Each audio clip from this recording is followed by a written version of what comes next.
जैसे सतयुग के समान कोई युग नहीं है, गंगा के समान कोई तीर्थ नहीं है और वेद के समान कोई शास्त्र नहीं है, उसी प्रकार बैसाख महीने के समान पवित्र कोई दूसरा महीना नहीं होता है।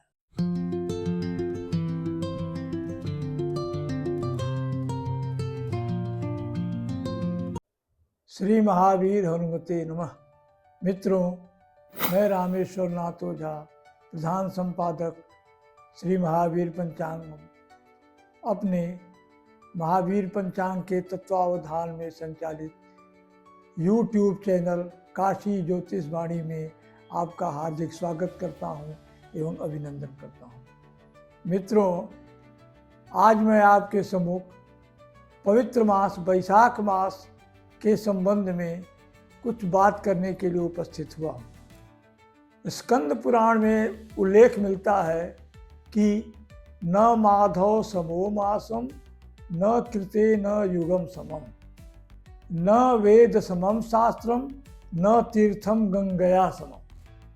अर्थात जैसे सतयुग के समान कोई युग नहीं है, गंगा के समान कोई तीर्थ नहीं है और वेद के समान कोई शास्त्र नहीं है, उसी प्रकार बैसाख महीने के समान पवित्र कोई दूसरा महीना नहीं होता है। इस वर्ष 2026 ईस्वी में बैसाख का महीना 3 अप्रैल से प्रारंभ होकर 1 मई को समाप्त होगा। बैसाख महीने के विधान में तथा उसके पुण्य फल के बारे में हमारे शास्त्रों में बहुत कुछ प्राप्त होता है।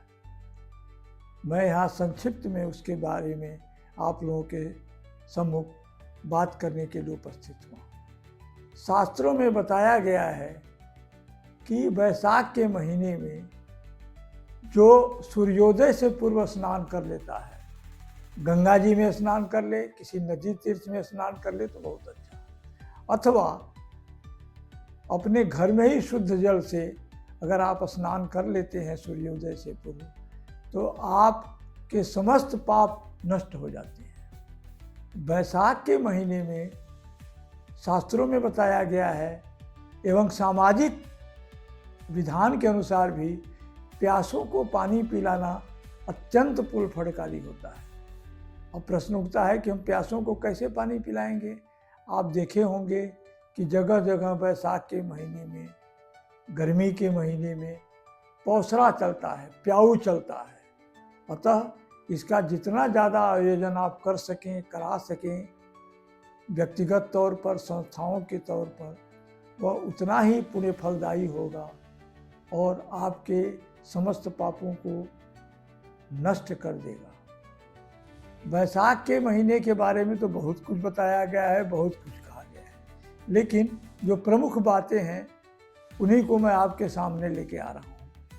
अब तीसरी बात क्या है कि बैसाख के महीने में अगर आप कोई भी शुभ कार्य करना चाहते हो, जैसे विवाह है, गृह प्रवेश है, गृहारंभ है, मुंडन है, उपनयन है इत्यादि, जो भी आप शुभ कार्य अपने मन में संकल्प करके रखे हैं, तो उसका मुहूर्त पंचांग में देख के अगर वह बैसाख में मिल जाता है तो वह अत्यंत पुण्य फलकारी माना जाता है और शुभ फलकारक होता है। बैसाख का महीना इसलिए भी बहुत महत्वपूर्ण है कि बैसाख के महीने में अनेक महापुरुषों की जयंती पड़ती है, अर्थात अनेक महापुरुषों ने बैसाख के महीने में ही जन्म लिया है। जैसे इस वर्ष बैसाख कृष्ण द्वितीया को छत्रपति शिवाजी की जयंती तिथि मत के अनुसार 19 अप्रैल को, बैसाख शुक्ल तृतीया प्रदोष व्यापनी में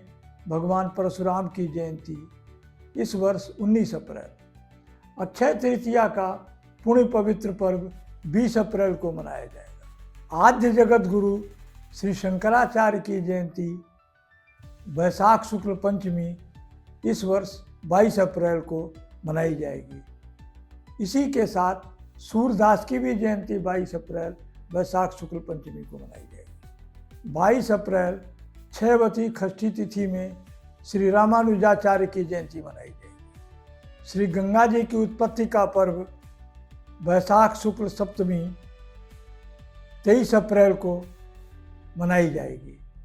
वैष्णव मत के अनुसार सीता जी की जयंती अर्थात सीता जी का जन्मोत्सव वैशाख शुक्ल नवमी इस वर्ष 25 अप्रैल को मनाई जाएगी।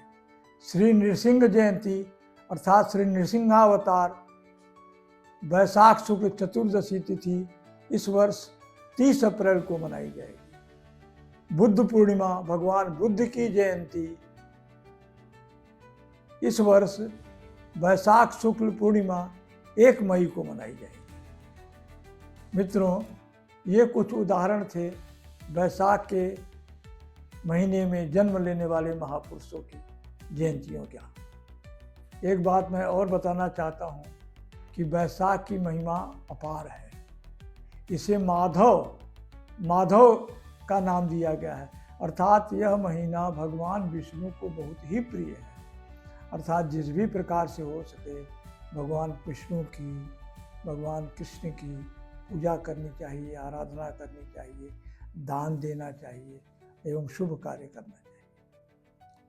मित्रों, इसी के साथ मैं आपसे आग्रह करता हूँ कि आप इस पुण्य पवित्र मास वैशाख मास को अच्छे कार्यों को करके, शुभ कार्यों को करके, भगवत चर्चा करके, कथा करके, दान करके मनावें।